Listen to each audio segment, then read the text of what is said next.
Stop practicing sample answers to sample questions online when you take the Duolingo English test for the read then speak and the listen then speak. It's not helping you. There are tons of questions. There's so much information for sample questions and sample answers online that you can go and look at. And you can read each one of them and you can practice them one by one. But it isn't helping you because it's not connected to your experience. So, for example, if the question is talk about a beautiful place that you visited in the past, and the sample question goes into talking about Machu Picchu or when they visited the Galapagos Islands, how are you going to take that sample answer and apply it to your own situation? Okay, here, try this question. I'm going to put you on the spot. Ready, go.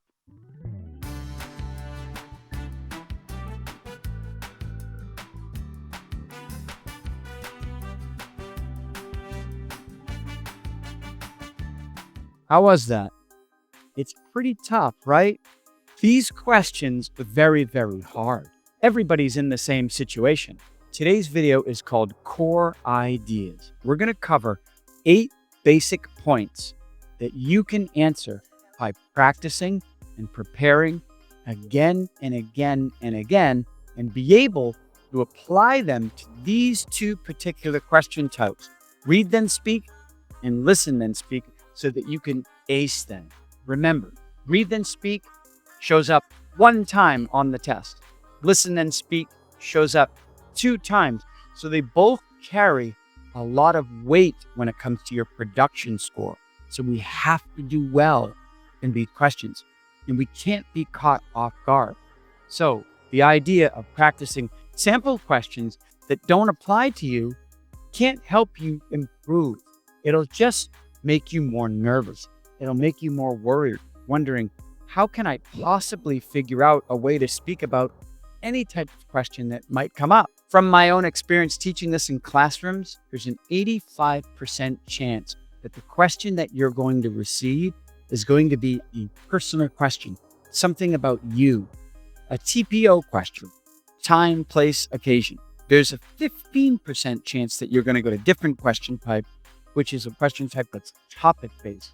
And I'll talk about that in another video. So we'll look at the core ideas, we'll answer them one by one, and at the end of this video, we'll also look at some sample questions that show up, and we'll do a little run-through exercise, and we'll see which core idea can be applied to each question that comes up. And I guarantee you this is going to help you a lot. I've seen a lot of students struggle with these questions. I would say that the production scores are usually the toughest ones to bring up. And I've seen people that practice these core ideas, and by the time they've run through them again and again, they have so much more confidence when any question type comes up because they practice these ideas again and again. Let's talk about a real world example about being prepared or unprepared. Imagine you're going on a job interview and you don't really prepare for the job interview. Maybe it's a job that you want even. And you're thinking, I have a pretty good personality. I got a good smile. I'm funny. I'll say things that will impress him. And you sit down, you haven't prepared at all because you're thinking, I know how to speak well. The hiring manager says something to you like, talk about your strengths. And you're thinking, oh, okay, well, I'm a team player and I like people and I'm a hard worker. And you come up with answers that are a little bit formulaic and you're doing okay. And he says, what about your weaknesses? And you do okay there. And he says, where do you see yourself in 5 years? And now you start to think, I hope that I'll be with your company and that I will. And you see what's beginning to happen to you when you don't prepare? It's a symptom called dyspnea. When you're in a situation where you're not prepared, your heart rate starts to go up. And then there's a rush of adrenaline that starts to go through your system. Guess what else happens? You have shortness of breath. When all those 3 things happen, the physiological response is you lose your memory and you can't think. And you're not doing well. You're not acing the interview. You didn't prepare for question types. You decided to wing it. That's like doing a presentation in front of your class with no notes. Stick around in this video. Hope you enjoy the core ideas. Grab yourself a cup of coffee and let's go.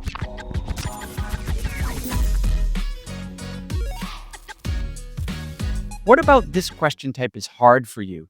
Is it that you panic when the question comes up and you can't think? Do you need more preparation time? Do you have a hard time coming up with ideas? Leave a comment. We're here to help. The purpose here is to talk about core ideas of life, 8 basic concepts of life that when we speak about and practice again and again, they can be applied to a lot of the questions that come up in the personal category. Core ideas are basically life pillars, experiences that you've had, key moments, memories, and dreams. The first one is called book. Talk about a great book that you've read. Why did you like it? And what did you learn? This is really important. Everybody has a book in their life that they read at some point. Maybe it wasn't recently. It could be when you were a kid or a teenager or a young adult. Talk about that. You're going to want to be able to speak about a book that you've read. This type of question can be applied very well to the questions that come up. Hobby. Describe your hobby. Why do you continue doing it? What is your hobby? Maybe you like kayaking. Maybe you play the violin. Maybe you're a Netflix aficionado. Whatever that is, think about your hobby. This is something you want to lock in and really know how to speak about. The next one is called person. Talk about a person that you respect in your life. Could be one of your parents. It could be a teacher that you had. It could be somebody from history. Speaking about a person that you respect in life is a real key core idea. Subject. What was your favorite subject in school? Why do you consider it important? For me, it was English. It wasn't math for me. Maybe it was for you. Think about your favorite subject, and I'll show you how it applies later. All right, the next 4. Job. What was your dream job? Or what is your dream job or career that you hope to have in the future? Maybe you're in your dream job now, a place that you really love. Maybe it's something that you want to do in the future. You've been thinking about it. That's why you're studying. You want to become a flight attendant. You want to become a pilot, a doctor, a designer. Think about that. The next one's called place. Where's a place you really enjoyed visiting? When you were a kid, maybe you went to Disneyland. Maybe it was a trip overseas you took to Europe, a cruise. It could be in your own town or your own city. Think about that one. The next is called memory. Talk about a memorable experience that happened when you were young. The first time you went on an airplane, when you learned to ride a bike. Could be good, could be a bad experience, something that's in your memory that you can talk about when you were young. And the last one is called holiday. What is an important national holiday or tradition in your country? In America, we just passed Thanksgiving. That's a big one. Christmas is coming. We also have New Year's. Whatever that tradition is and that holiday is, you want to learn to be able to speak about. We had book, hobby, person, subject, job, place, memory, holiday. 8 different core ideas.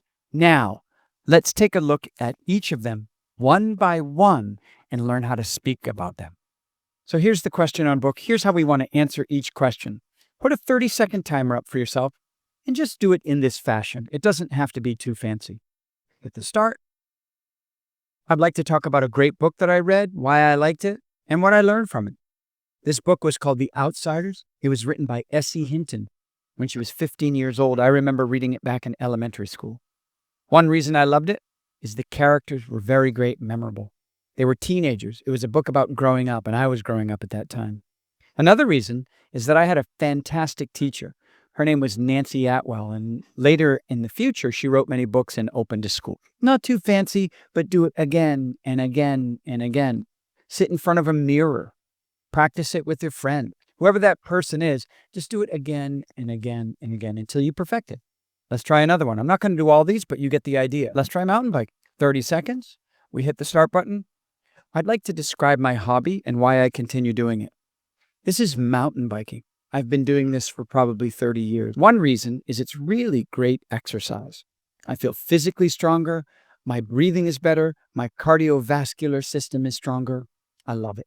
Another reason is that there are a lot of peaceful views. When I mountain bike, I get to the top of every mountain. I have a view of the valley below, and it's a beautiful experience. We're not focusing on the sample questions. We're not studying sample questions. We're studying core ideas. The problem is not the question. The problem is that we have not practiced core ideas enough. We don't know enough about ourselves to be able to speak about ourselves. Last one. I'd like to talk about my dream job and career that I hope to have in the future. This would definitely be to own a small bike shop. First of all, it's been my hobby for 30 years. I've been mountain biking for a long time. And if I did a job like that, it wouldn't feel like work. It would be exciting.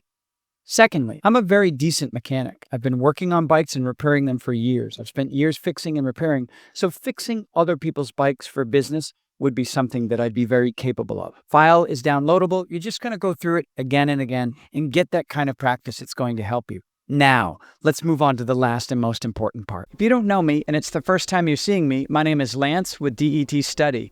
We have a dedicated practice platform with over 15,000 practice questions and answers. The speaking and writing questions give you instant AI feedback, and you'll see how you've done in grammatical accuracy, lexical sophistication, and more. These resemble the actual parameters on the official Duolingo English Test, so go check it out. All right, now let's bring it all together. This again is for the read, then speak, and listen, then speak, and these are personal question types. We'll get into the topic questions at another time, and we'll use specific techniques on how to get through the whole question. For right now, what we're doing is we're only trying to figure out how I can apply my core ideas to random questions that come up. You ready? Let's try to do this together. I'm going to bring up a question, and then we're going to figure out which of the core ideas can we use. Discuss a speech or lecture that you heard. Which core idea could we use? I heard a lecture from a person I respect. Could be a teacher, could be somebody, a boss. It could be a lecture that you heard about a job that you're hoping to get in the future. And you could go into the particulars about that. Talk about a goal or ambition that you have. That's an easy one. A job, a dream, a goal. We've practiced this in our core ideas. I cannot emphasize this enough. Discuss something you were thankful for recently. Thankful. What were we thankful for? Holiday, Thanksgiving, tradition. We were thankful for a job that I just got. Okay? We can go through these questions afterwards, but understanding how to apply the core ideas is important. Let's do a few more. Describe a typical day for you when you are not working or studying. Remember, we don't want you to get nervous. We don't want that adrenaline to rush through your system where you panic and you can't think. You have 90 seconds to speak, but we're only worried about now connecting the dots here between core ideas, matching it up to a question. So what is a typical day? What could we think about? We could think about a hobby. Typical day for me when I'm not working or studying is I skateboard. I love skateboarding. I've been skateboarding for 15 years. I learned back when I was in elementary school. And then we get into these questions afterwards. You visited a place that was unusual for you. That could be something different as well. Describe something you have done that you would not normally do. You could talk about your hobby. You could talk about that I read books. I don't normally read books, but I did. In fact, I just picked up my favorite book called The Hobbit.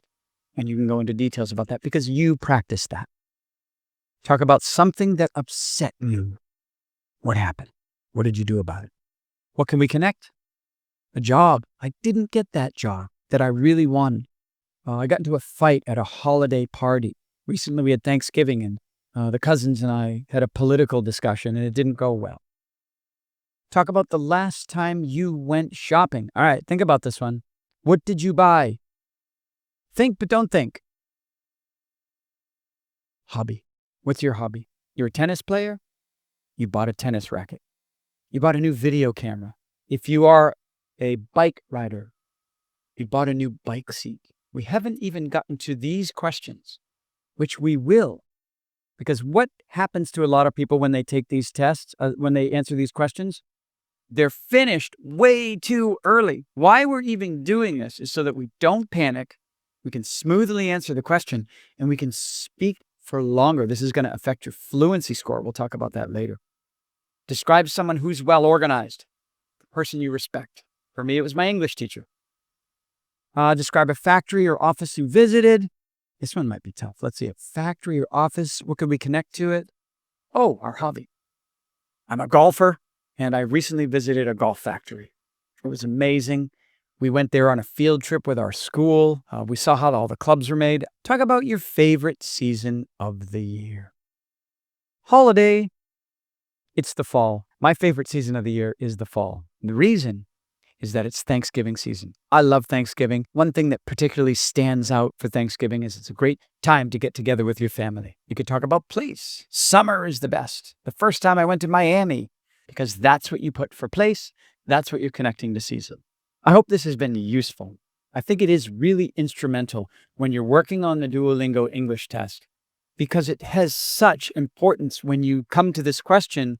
You want to go through this smoothly. You want to be able to have it roll off your tongue because you've practiced it 5, 10, 50, 20 different times. So you know that if it's this, and have somebody work with you and say, okay, tell me the place, tell me your hobby, tell me your job, and do it again and again. And you'll find that there is a good fit between core ideas and being able to answer these types of questions. Again, don't waste your time on sample question answers. They're not going to help you.